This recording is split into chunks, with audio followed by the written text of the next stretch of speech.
What's up, guys? Welcome back to another episode of the Speaking Sessions podcast. I've got Justin Peters here, and he is the podcaster of all podcasters. He's helping entrepreneurs create high-quality podcasts. He's the co-founder of Simple Pod Studios and host of the Struggle is Real podcast. And so today, if you couldn't figure it out yet, we're going to be talking about business. We're going to be talking about podcasts, of course, and we're going to have a great conversation learning about the world of podcasting and how it can help you in many areas of your life. But without further ado, Justin, welcome to the show. Philip, man, thanks for having me. These are always my favorite meetings on my calendar. Whenever I'm looking at the week and I'm like, what do I got going on? You know, both interviewing people and guesting on other people's podcasts. They always bring me the most joy. So thanks for having me. And I'm excited about this because I've been in a bunch of other meetings today since 6 a.m. We're now at 11 a.m. recording. Yikes. And I'm in meetings. I've got one more podcast after this and then more meetings after that. I've got a 30-minute break for lunch at 1 o'clock. And then I'm in the meetings till 3 o'clock. So very long day of meetings, but it's nice to have this podcast and the other one to be able to break up that monotony and just be able to have a great conversation. So you're exactly right. I feel that same way that when it's on the calendar, it's like, oh, it's going to be a good day, even if there are a lot of other meetings. Yeah. Let's make it the best hour of your day. Exactly. Let's do this, I'm excited. So let's dive into this journey. So we have a lot of people that listen to this podcast. They struggle with speaking. They fear putting themselves out there. And they've heard of this thing podcast because they're listening to this podcast. Maybe they had the idea of starting a podcast, but I would love to hear what made you decide to start doing a podcast and helping people with their podcast. Man, this is just like an accidental story all over the place. I'm going to be honest. And I'll give you kind of the long-winded version here. So this was 2019. And it dawned on me, spring of 2019, I really wanted to start a podcast. I'd been listening to podcasts and kind of fell in love with the medium of podcasting. I always forced myself to read because I heard readers are leaders, but it would be one of those things where I put the 20-minute timer on my phone. I'd open up the book. I'd start reading. The 20-minute timer would go off. I'd finish the page. I'd close the book. I'd be done with that. Podcasting was so different for me. I'd put a podcast on. I'd get lost in podcasting for hours. And I really loved absorbing and learning through podcasting. And it just dawned on me one day, well, I could be a podcaster. This would be a great medium for me to step into. So I bought 2 Yeti microphones, put them on my shelf, started thinking about podcasting, and then did absolutely nothing for 8 months. You sound like me with buying a podcast mic and then doing nothing. Man, it I had really good intentions, but it just didn't take off. It didn't lift. I think I got paralyzed. I got caught up in a lot of the cute details of podcasting, and I forgot the important thing, which is just get going. And it took me a self-made sabbatical to actually really get going. So I was unsatisfied in my career. I don't think I was, disappointed, but I just didn't really know what I wanted to do next with my career. And I just got some really timely advice from somebody that told me, Justin, why don't you just take some time off? Create some white space for yourself. And as somebody that had been working since 14 years old, and I mean weekends, fall breaks, winter breaks, summer breaks, anytime I could jam in some hours of work, I was working. And I was 26, 27 at that time. And I was like, whoa, I don't know about taking some time off of work, let alone taking time off of work in my mid-20s. But I stewed on it for a little bit, really didn't know what the next step in the process was, and ultimately said, yeah, I'm actually going to take 6 months off. I'm going to create a sabbatical for myself. And that same person gave me a really, really great idea, which is spend the first half of your sabbatical on a project that you've always wanted to do, but you've never had time because of work. And as soon as he told me that, I knew it was podcasting. And so I left my job. I walked out that day. On my drive home, I called my best friend, Mason. I said, hey, Mason, you want to be the first guest on my podcast? He's like, sure. Cool. Let me know what we're going to talk about. What is your podcast? All the questions. And I swear I did more in those 6 days leading up to that first interview than I did in the whole 8 months prior in terms of getting it done. And sure enough, I thought this was just going to be a sabbatical project. I ended up loving podcasting so much. I doubled down on it even as I re-entered the workforce. And then it took me about 2 more years as a solo hobbyist podcaster until my brother came on board, started helping me with my podcast. He, called me up one day and was like, Justin, I love your podcast. I love listening to it. but your audio sucks. He's like, can you please help me? And I was like, yes. That was my least favorite part about podcasting, was just the audio engineering, the audio editing. I was like, come on board, man. He came on board. He was also in a weird place in his career. He was like, hey, Justin, I think I'm going to start freelancing and editing other people's podcasts. You know a lot of podcasters over the last couple of years podcasting. Will you help me get a couple of clients? I had so much fun helping him build his freelance business that I just asked him, hey, man, can we do this together? And sure enough, here we are 4.5 years later, creating a podcast of our own and others for other podcasters and business owners that are out there. That's a really cool story. And going back to the podcast thing, and it's funny, I felt like I was a little bit of dig on the fact that we were talking about, I'm just kidding on the dig, but the fact that I'm having a little bit of issues with my mic right now is picking up extra noise. And so my video editor really has to help out so that my audience doesn't have to listen to all that noise. And so I've got to look at getting a new mic or something. But like you, I bought a microphone and I probably sat on it for at least a year, if not 2 years. And I happened to go to an event. It was a local networking event. And I asked, how do you start a podcast? And the guy, just start. Like, this is the worst advice ever. Just start. But you're right. I mean, that is the advice. Really, it's the best advice. You have to start. You don't know what you don't know until you start doing it. And it's funny how it takes us some kind of catalyst in order to do that. And so for you, it was taking that sabbatical. And yeah, it sounds like a great mentor you had to suggest doing a sabbatical, suggest working on a project that you could do that you had been putting off and everything. And so I'd love to hear a little bit more about this. So obviously you were a couple of years in and you decided, your brother, right, decided that, hey, you need to fix the audio. And obviously with a podcast, that's the first thing we should fix is audio because we're listening primarily. I mean, obviously I put mine as a video. There's other people that do the video version of the podcast as well, but audio for sure, most important thing for a podcast. So tell us about that, because I would imagine that if the audio wasn't that great and people didn't know you, that perhaps that limited the growth of your podcast. And so I would love to hear like how fixing some of these things and what's important in order to help with that growth. Because I heard a lot as well that you were kind of putting off things for silly reasons that really didn't even matter. And I think one of those things as well is, oh, I need to make sure I go buy $1,000 mic and a $2,000 camera and all these things just to get started. And I know that's not the case, but I would love for you to kind of help answer why that's not the case and help us get over that mindset that we need to have all these things in place. Yeah, I appreciate the leading question because I entirely agree with the underlying sentiment that you're saying here, which is, well, first of all, I promise you 50 downloads or 40 downloads is way better than 0 downloads. Yeah. You know, putting out one episode that only 10 people listen to is better than never putting out an episode that nobody listens to. So let's just get that aside. Like, if there is money or tech or anything that's going to get in the way between you and podcasting, you really need to think through, like, if podcasting is something that you truly want to do, how do I overcome that hurdle? And the great thing whenever it comes to technology is, there's a lot of amazing, really affordable pieces of technology. The mic recommendation that we give all of our clients, it's $70 on Amazon right now. It comes with a pop filter and a stand. It's a great deal. And it's probably one of my favorite mics to edit and record on.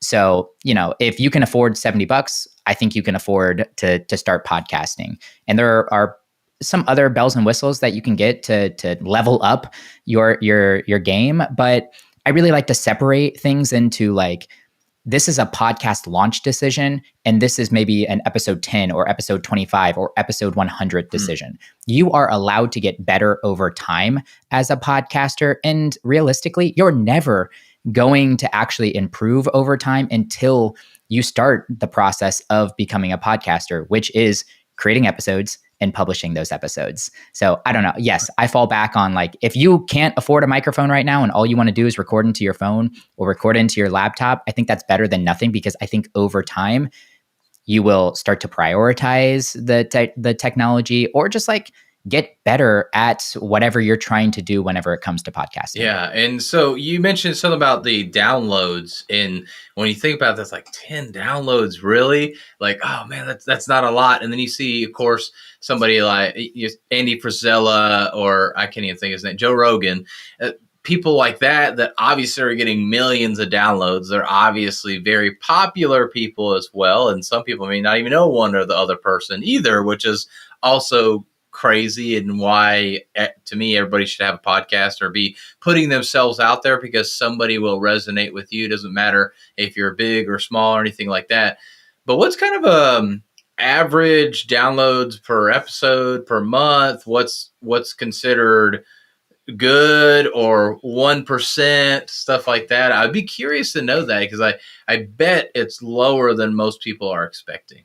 I'm going to give you the answer, and then I'm going to give you a caveat afterwards, because I think I think these are fair. There are a ton of industry articles and statistics out there. It depends what you're looking at, active podcasting versus just podcasting overall. There's an industry definition that's coming out, like active podcasting, which is people who have more than X amount of downloads and publish an episode on within 14 days or something. There are like 4 million podcasts out there, but there are only like 400,000 active podcasts because people stopped producing or are just inconsistent producers. But regardless, if you're looking at industry stats, I've seen as low as 41 downloads per episode on average is a rough average or mark for podcasting, up to about 150. I think if you're doing anything in between 40 and 150 right now, you're probably average or above average at this time. Yeah, that's good. That's good. My caveat. Yeah, that seems like a lot lower, because of course, we're always wanting to benchmark towards those people that are like top of the game for sure. And yeah, that's good to know. Like 40 to 150 roughly is on the high end of not crazy viral podcast, if you will. So you're more quote unquote average people out there. If you're doing that makes some sense there. Yeah, we see tens or hundreds of thousands of downloads on some of these shows, and it's super impressive. And they've done a great job cultivating an audience of raving fans. But I do think there are a ton of benefits, even if you are getting 40 downloads per episode, which comes to my caveat here. It really depends on what the goal of podcasting is for you. If growing an audience is a goal of yours, then sure, you might benchmark yourself off of downloads. But there are like 15 other goals that I've listed for my clients, and I have them rank order all of these goals. And very rarely does grow an audience of raving fans hit number one.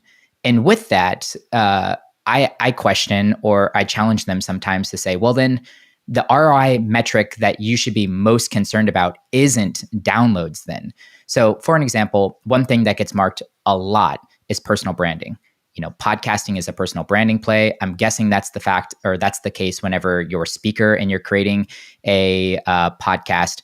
And whenever I say personal brand, like it could be like one of three things, or maybe a combination of three things.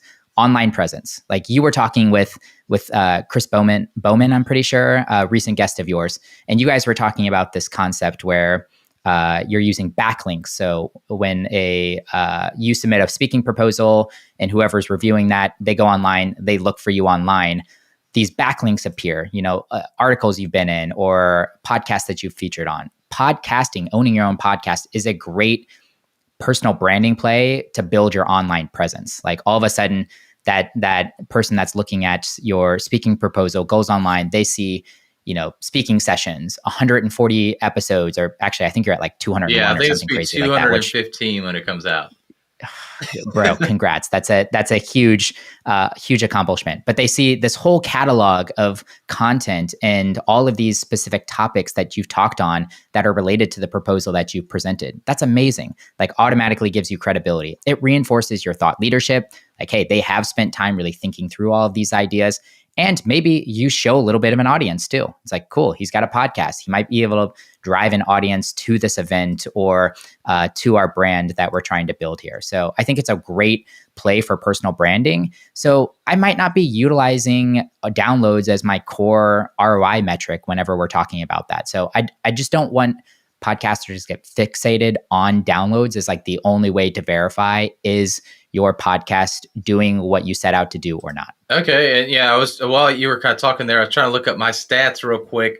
I see. I have about, it says last 7 days I've had 43 downloads. Last 30 days, 423 downloads. So not Nice. necessarily the best month overall that I've ever had. I randomly had a spike. I think, yeah, like last. Oh, yeah, I guess this was this month included.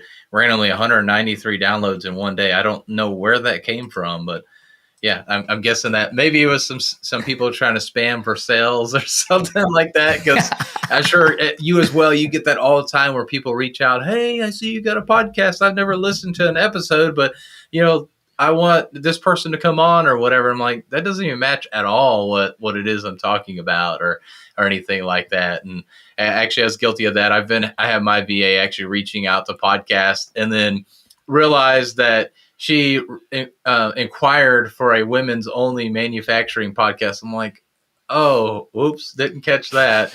So they're like, yeah, I just filled out this questionnaire. And I'm like, wait a second, it's the women's only. I'm like, yeah, we can't do that one. But they were nice about it. Probably And not the right everybody's a little fit. bit different on that for sure, with the reach outs and everything. But you know, it's part of the game as well, right? You've got to put yourself out there. You've got to be asking in order to get on those podcasts. And speaking of the backlinks, I've noticed that when I get on other people's podcasts too, there's a lot more backlinks there. So if I just do a Google search of my name, or if I did a Google search of yours, you'd find podcasts that you were on versus social media. You will see your profile, but you won't see every individual post that you're tagged on or every individual post that you make. So it's a great resource in order to be able to get more of those backlinks, to be able to have people see like, oh, wow, Justin's doing a lot of things. He's all over the place. He's on all sorts of podcasts. He talks on these topics. So yeah, you're right about that. And I'm glad you brought that up and everything. Yeah, Philip, I'm curious. What's the goal of your podcast? Like, whenever you think through, like, why do I continue to podcast? I know it's a lot of time and effort. You probably have costs that are sunk into every single episode between editing and your VA and the technology and the software. I'm curious, kind of where you rank some of the top goals of podcasting in your business. Education would be number one. So really educating the audience. So yes, it's a cost to me, but I want to give a free resource out there for people that want to learn about speaking and communication, which is more where the solo episodes come in. But even these guest episodes, we'll get into communication and everything. But then the other side of it is just a personal branding play. It's a way to be able to connect with people such as yourself to learn more about you, your business, build up that familiarity with each other, and then just have a good conversation. So a lot around networking and personal education for people. Yeah, very similar to mine too. Like, number one is just have fun and give me a sense of purpose. Like, I love podcasting for those reasons alone. And then you're right, the networking, like, it's built-in networking, especially if you're doing interview-based shows. Like, it's incredible the amount of people that I've met and the relationships that I've built. I tell every one of my clients too, like, your interview with your guest is not the end of that relationship. It is the beginning of that relationship. And having gotten an opportunity to interview over 100 people on my show, like, it's really cool looking back and seeing like some of the early guests that I had on in episodes 10 and 20 and 30s, and like how those relationships have morphed into key business partnerships or even friendships sometimes. And I'm like, wow, I would have never gotten this opportunity if I wasn't super intentional about meeting new people and reaching out to them and creating content together. Yeah, that's happened for me too. And a lot of times business talk will happen before or after the conversation also, which is a great thing. And you mentioned about you blocked 30 minutes out in addition to what we had blocked out here for the podcast. And I think that's a great thing that you did that. I appreciate you having that extra time allotted there and everything. But then also, just in case we start having a conversation, now you're not, I got to jump to the next thing. You're able to continue that conversation a little bit more, because it tends to be the back end of the podcast recording where all of that stuff comes up. But yes, it's definitely a great play to be able to just have relationships with people and really build those relationships. And the other cool thing is you're documenting your journey. And so I've got a buddy, we've done podcast swaps a couple of times, and I've been on his podcast now 3 times. And it was funny because I was going through, I'm like, I think I've been on there 3 times. I was curious like what episode numbers it was. And it was so funny because like the first one we did, he had just like, it wasn't like his room was bad, but he had a room for like his computer and stuff like that. And he didn't really have a studio, and I didn't either. I just kind of had a room, and there was like a whiteboard in the background. And then the second episode, we Did we do that in person? I think the next two we actually happened to do in person, and he's like changed his studio up to be better and better. And so the video, audio, studio quality all got so much better over the next two episodes. And my studio, of course, has changed as well. But the other cool thing was that like you could tell just how much we progressed. And this was probably over 2.5 years, just how much progression we've had personally in our personal lives as well as in our business acumen and everything. So it's really cool to kind of see that journey through a podcast. Have you seen that with a lot of your Yeah, clients as well? 100%. Not even my clients, just Yeah. myself. And it is so cool. I'm a really deep researcher. So each guest that comes on my show probably gets about 8 to 10 hours of research ahead of time. And I almost use my podcast as my own personal learning Mm. plan. And I get to like dive deep into this topic, into this person, and I learn a ton. And it's like incredible. I come out like a year later and I'm saying these things and I'm like, wait, when did I learn this? And more times than not, it was learned through a guest and through the research that I did for a guest. So it's really cool that I'm using podcasts to continue to develop myself. It's almost like reading too. Like if you just read a book a week, you'll be surprised how much you retain and how much you grow over a 1 year course. Podcasting has very much been the same for Yeah, me. yeah, and you're exactly right. That's why I like bringing people on, like marketers such as Chris from last week's episode, where he talked about marketing and the backlinks and everything. And I've had other people I brought on to be able to learn from them. Of course, I don't just focus on me. There are times I'm like, hey, I'm asking selfishly this question here, but I also like to ask those questions because I know other people want that information. And so it's great to bring on guests that can give us that information, which is why you're on here and why we're talking about podcasts, because you know a ton about podcasts and can explain it way better than I can. I can just talk about how it's helped me with my speaking side, helped me be able to network with people, be able to be engaged, build a personal brand a little bit. But I can't give you all the details like you can on that. And so just out of curiosity, how much time do you feel like people should be, if they're going to decide to do a podcast, how much time do you think they should realistically dedicate to a podcast, assuming that they are doing one episode a week? Let's call it a guest episode once a week. That's roughly 30 minutes to an hour per episode. I think that's a really tough question because there can be a lot of nuance in Mhm. that. But I think a good frame of reference would probably be 4 hours per week. And that 4 hours, part of that could be outsourced. Like if you use an editor, of course, you can gain some time back. And that's probably one of the biggest time sucks is editing the Mhm. show and working through that post-production process. But yeah, I like a good benchmark whenever we're doing podcast launches. I usually tell people you're probably got to spend about 4 hours a week in some kind of capacity, everything from guest pitching, guest communicating with your guest, preparing for your guest, having the actual interview, doing the editing, creating repurposed content, marketing your show, and any of the other kind of ancillary podcast management activities that come out of your, owning a podcast. Yeah, and then on top of that, like you said, you had to schedule it out. Like you're not only trying to find a guest, you're trying to schedule things out, and then of course your personal calendar comes into play there. I had a baby a little bit over 2 months ago, and so I had to prepare podcast for. I try to make it for about 2 months. I'm like, okay, that first month for sure is going to be really tough.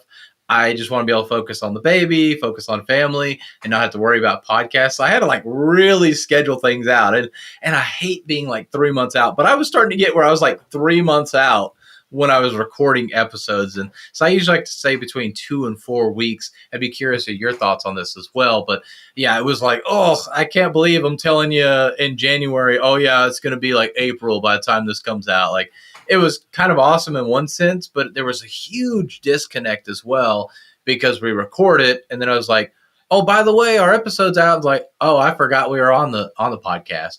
So I'd love for you to kind of dive into the pre-planning and then also that aspect of how do we keep the guests connected after recording with them? Yeah, that's a really good question. I am somebody that right now it is May 22nd and my recording schedule is out in August Mm. right now. So I'm pretty far ahead of schedule and I really like it. You never know what life will throw at you, and it can be really challenging if you're working on an episode to episode basis right now. And I have a client very similar to your story, who is about to have a baby. And we are also working to get his schedule about in the August timeframe right now too, because I want to at least give him 30 days to, you're on baby duty, man. Like, you shouldn't even be thinking about podcasting. Let's get that knocked out. And then you never know, whenever you come out of that, are you got to have the time, the energy to continue creating? So I don't think it ever hurts to get ahead of schedule. It can be a challenge depending on what your episode topics are about. Like, if you're speaking on timely or news related topics, like, yeah, you might be recording and then publishing within 72 hours. And that's much more demanding. I think more times than not, if the people listening to this, they can probably create evergreen content. Things that you say today are probably still true 3 months from now. So I'd probably get over that fear. You asked me specifically about staying engaged with guests, though. It's amazing. And of course, like, I'd love to see this episode out next week. But realistically, if this episode comes out 3 months from now, I totally understand. Like, I actually, as a podcaster myself, really appreciate people that are ahead of schedule and really thinking through their content and where they want to be planning and dropping content over the course of the year. So I think there's a lot of respect in that sense. But I do think, as I mentioned, a podcast episode is the start of a relationship, not the end of a relationship. So I'll have multiple touch points. I follow all of my guests on social media, and I tend to interact very heavily with them, kind of leading up to the podcast interview itself, and then leading up to the published date. So one kind of secret there, you can even like turn the bell on for their LinkedIn, or make sure they're in your close friends for if you're on Instagram or something. But you can just be interacting with them via social media all of the time. And then as you're getting about 2 weeks out from publish date, be sending them an email. Hey, 2 weeks from now, we're going to be publishing. Really love the content. Just as a reminder, we talked about XYZ. Is there anything that we could create for you if you wanted to share it on your social media channels? And just throw it out to them, get them re-engaged in the process, and get them excited about promoting the episode. Yeah, those are two really smart things. I hadn't really thought about that from the aspect of the guest. I know that how the algorithm works is if you are engaging with somebody, they're going to tend to start seeing your stuff as well over time. And so the obvious there is that you're engaging with them. So when you do post about the podcast, besides you tagging them, they're also going to hopefully see it before they even see the notification. And then, oh yeah. And then through that as well, they remember you. You're building up that relationship even more there. So it's a really smart thing there to do that, as well as giving those reminders ahead of time, because you're able to have those touch points. And so especially if this is a potential prospect for you, which I think is another aspect, we didn't really talk about this as much, but if you're targeting prospects on your podcast, and I know podcast hosts that do that, they of course don't pitch the person, but by building that relationship and inviting them on the podcast, they're able to have the conversation and build up that rapport with them. And this just helps build it up. Hey, I'm just reminding you about the podcast we had, the great time we had, and letting them know. And that's your way of staying in front of them. So when they're finally ready to actually buy your product or service, they remember you because you've been being in touch with them about the podcast. Yeah, it's a great relationship catalyst. Creating a piece of content together is, sometimes I feel like, especially with how much research I do ahead of times too, someone comes on my show and we have this amazing conversation. There's tons of green room talk. There's tons of post-interview talk as well. I usually get like 2 hours out of every one of my guests that come on the show. And I sometimes feel like we're a year into our relationship at that point in time then. Like, I just skipped over a couple points, and we're deep into this, and we would support each other, and we would put ourselves out there for each other. And if they're not a prospect of mine, they would probably go to bat for me. They, in my business in particular, oh, I know another podcaster that you might want to talk to. So I don't really love the idea of using your podcast as a prospect pipeline. And I know this wasn't what you were inferring, but I do know some agencies and some podcasters that have this strategy. Essentially, they invite on their prospect, and their guest doesn't realize that they're really on a sales call. They're not on a podcast interview. I think you need to be very, very careful with that. Nobody likes to be sold to and kind of pull the curtain down. And it's oh, actually, we have no audience, and we didn't really care about your expertise and speaking to our audience.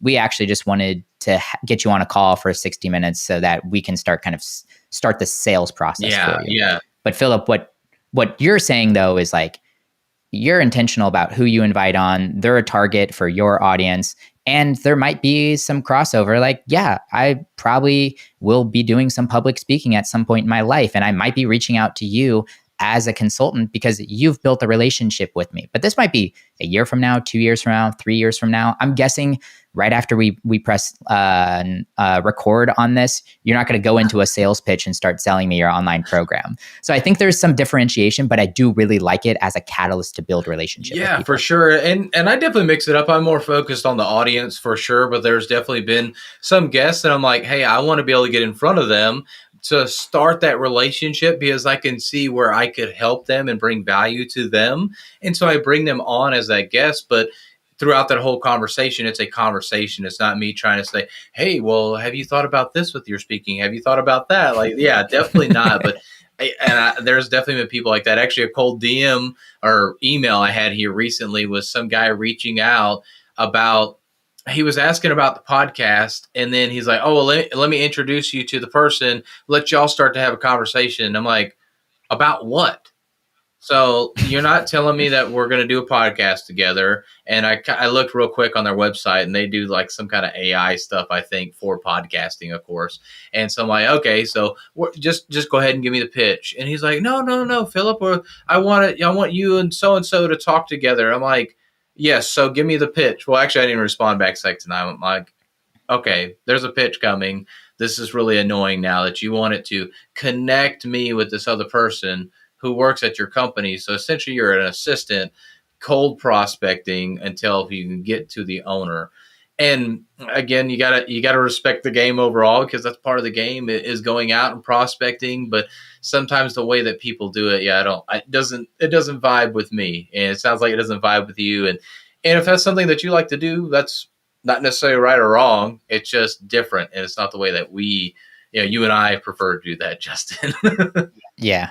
Honestly, I think I'd put my foot down here and be a little bit more firm on it. I don't think it is a great way to do business. I don't think you should dangle the shiny object like a podcast interview and exposure in front of somebody and then actually pull it back and just let them know that they're in a sales funnel currently. I think it's a really hard thing to do. And I think it's pretty much against all of what you're trying to do whenever it comes to sales, which is build a relationship, understand that person's problem, identify if you're the right person to solve that problem for them, and then ultimately complete a deal. If there's somebody that comes on my show and they're a podcaster and they're overwhelmed with their podcast production process and they need help getting organized and they need to offload the things that aren't adding value or they're not adding value in the whole process, then yes, let me help them. But it might not always be my agency that is the right fit for them.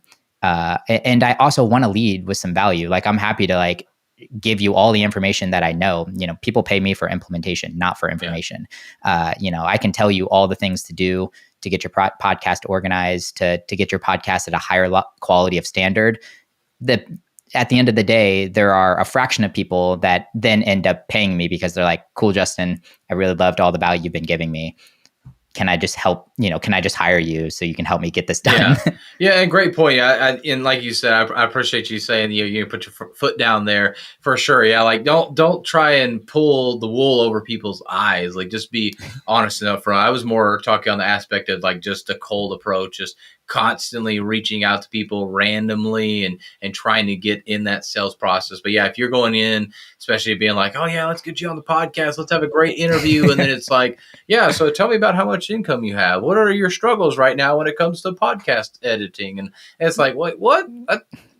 Like, I thought we were going to have a good time talking about a podcast, or podcasting or whatever, and just using you as that example. I know you're not doing that, but yeah, you're right. Like, don't pull the wool over. And yeah, unfortunately, there are a lot of people out there now that seem to be using a podcast as a funnel for their sales process, which, I mean, you go do you. I don't think it's a great long-term play. You'll probably get the money like you're wanting up front, but that's going to be about it. And so it is all about building those relationships, which I think podcasts really can do that for us. But I would love to hear more. We barely scratched the surface with you, but how has podcasting really transformed your life outside of obviously building a business that pays the bills and more than that, I'm sure, and takes care of you and the family. But how has podcasting really transformed your life? Yeah, who would have guessed like 4.5 years ago, whenever I started podcasting and called my friend Mason to be the first guest on my show, I thought I had a 6-month project in front of me. Little did I know I had a business in brewing, and I've always been somebody that wanted to start a business, and it was just really cool that this medium expedited that for me. So I am really grateful that I get to play in the space of podcasting and help so many amazing creators and business owners. And that's really rewarding for me. Like, I have so much fun showing up to work every day and hopping on calls with clients and helping them with their conversations and the struggles that they're having with podcasting. And then for me personally, I told you, like, it's my own learning development plan. It's my own networking plan. Like, I am nowhere near the man I was 4.5 years ago. And I contribute almost all of that to podcasting. It's done a really, really great job keeping me sharp, increasing my skills, growing my network. So I couldn't say enough about podcasting outside of the audience and the money and all of that. Like, put all that aside, like, I would podcast for free just with some of the intangibles that I'm talking about right now. Yeah, and I love podcasting myself. It's brought an ROI for sure, but I don't do the ads and all that stuff, which of course you can add that in to make the money there on the podcast and whatnot. I've decided not to do that. There's been a few podcasts that, because it's one thing to me putting it like at the beginning or at the end, the ads, but when you're sprinkling it throughout so much, that gets so aggravating for me. I do have one little blip, but it's my own stuff that kind of comes in the middle. But there's some that, and it's like 30 seconds or something. There's some that it's like 3 or 4 minutes of ads and different ads. I'm like, do you really even use all this stuff?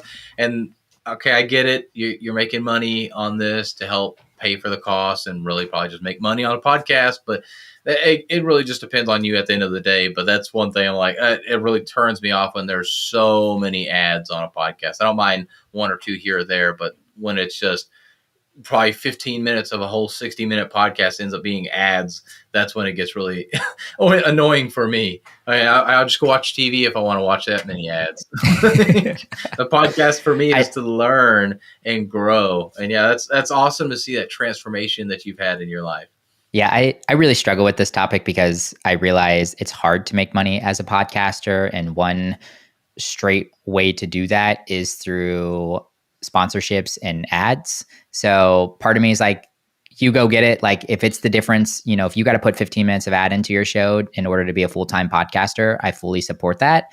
I do think you have to consider your audience, and even just like little things, like, please just put like a light music bed underneath your ads. Whenever I'm, hitting the skip 15 seconds moving forward, I don't blow past the ads and I'm like a minute or two back into the conversation and then I need to like backtrack again. So just do some little things for us listeners then and help us quickly skip through the ad segment if it's not the right fit for us. Yeah, I do that too whenever I had to skip through. There's one I still listen to that has a lot of them and I skip through it and I'm like, oh, I missed some of it. But sometimes I'm like, it wasn't that important to go back. But yeah, I'm like, it's so annoying because I don't know where it starts and ends.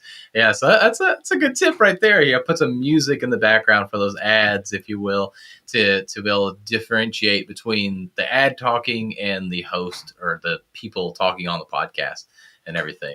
Yeah, as a podcast manager and consultant now too, I do kind of sometimes listen to the full episode and I like hearing some ads because I'm always interested. Like, how are people doing host read ads? Like, where are they placing ads? What are they marketing?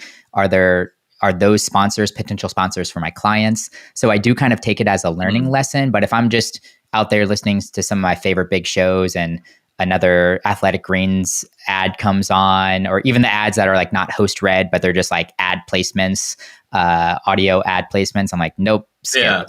Yeah. And that makes sense. Yeah. Especially from your perspective to listen in on that. That reminds me of Alex Hormozy talking about how he'll watch like ads and commercials and stuff and really dissect it. And why do they do it this way? Why was this there? Why was that color? Yeah. All these things, he'll start dissecting that and learning. So it makes a lot of sense from your perspective to be doing that for sure.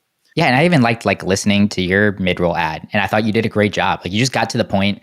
Like if somebody wants to utilize your services, if they want to download that guide and they need some support getting started on their speaking journey, like great, you threw the offer out there. Because honestly, I didn't know that before listening to your podcast. I didn't know you had that offer. So the fact that you informed me about that offer is great. And if they're routine listeners, maybe this is like episode 40 that you're listening of this podcast, and like you've heard that ad 39 times now and you want to skip through it, great. But I do think that as a podcaster, you shouldn't be afraid to share your products and services with your listeners, especially if a goal of your podcast is to generate leads and to generate sales. 15 seconds, 20 seconds, 30 seconds of an ad placement halfway through or at the end of your episode is not the end of the world. And we all know as listeners that you need to be making some kind of money or generating some kind of sales so that you can continue delivering this free content, which you do a great job on. You got 200 plus episodes of free content that someone that can't afford your one-on-one services or your online services, great, cool. This is like your gateway for them. And then if they want to step up and they want to get your online program or they want to start working with you one-on-one, awesome. I just need to know, is that offer out there and how do I get started on that offer? Yeah, exactly. And that's what I found in business. And you can probably attest to this as well. You have to be putting it out there. It's constantly putting it out there. And so for those that, like you mentioned, that have listened to the same ad for 40 episodes or are annoyed by it, there's a lot of people that still have not heard it. And even then, we can hear it over and over and over again. And it might be annoying, but then all of a sudden, when we do need that product or service, all of a sudden, wait, what was that? So you see State Farm and Coke and Apple and all these big name brands that constantly run the same or very similar commercials for their product or service. And we don't get annoyed by that. And so it's funny how it's these big brands that will run and spend millions of dollars a year on marketing, and we don't bat an eye at it. But then we get a small business owner that tries to say the same thing over and over again. And we're like, oh, they're so annoying. Why would they do that? So here I am being a little tongue in cheek about some of these ads and everything. But it's important to be repetitive and be top of mind. That's really what it is at the end of the day, being top of mind, having a succinct message so people can identify that you do a certain thing. Yeah. And I think you made a clear distinction too.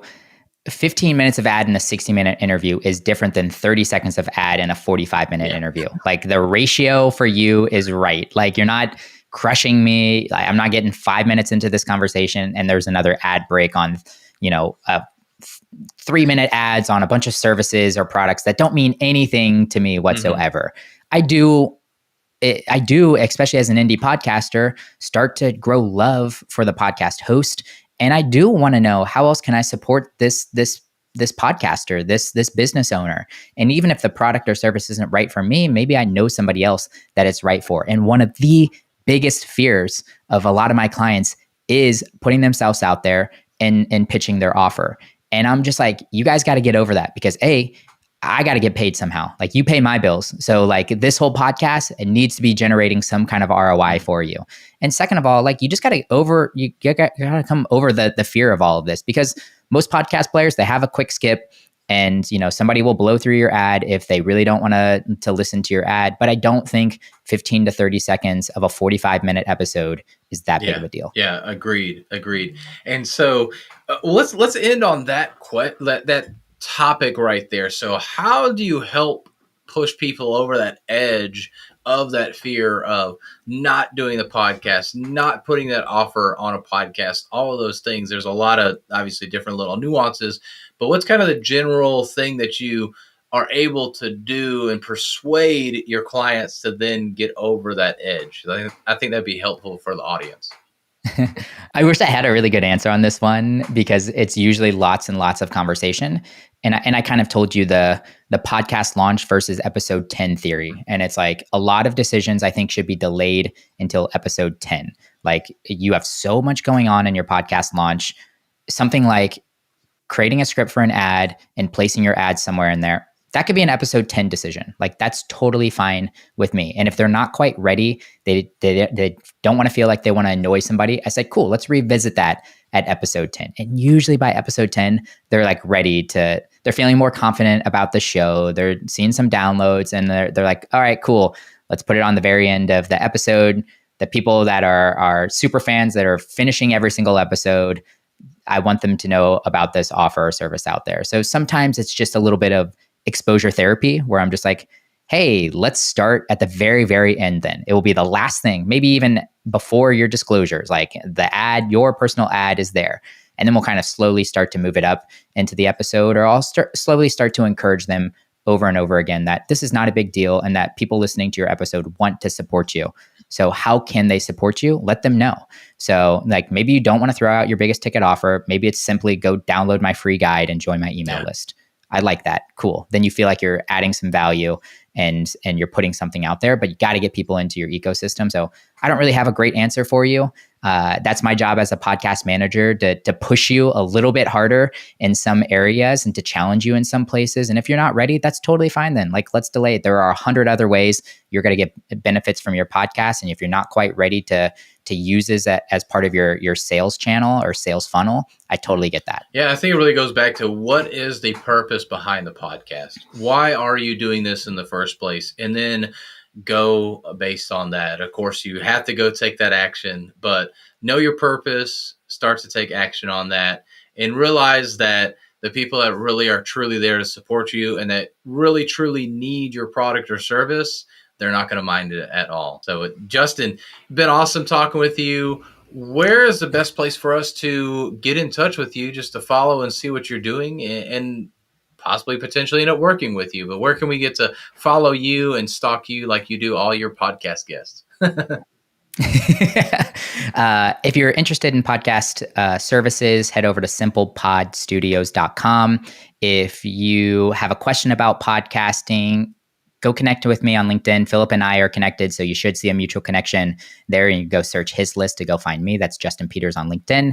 And if you just want to be direct and send me an email, I'm totally fine with that as well. So that's Justin@simplepodstudios.com. Awesome. Well, Justin, thank you so much for coming on the podcast to talk about podcasting. Who would have guessed talk about on a podcast about podcasting? But here we are. I do the same kind of thing where I talk about speaking as I speak.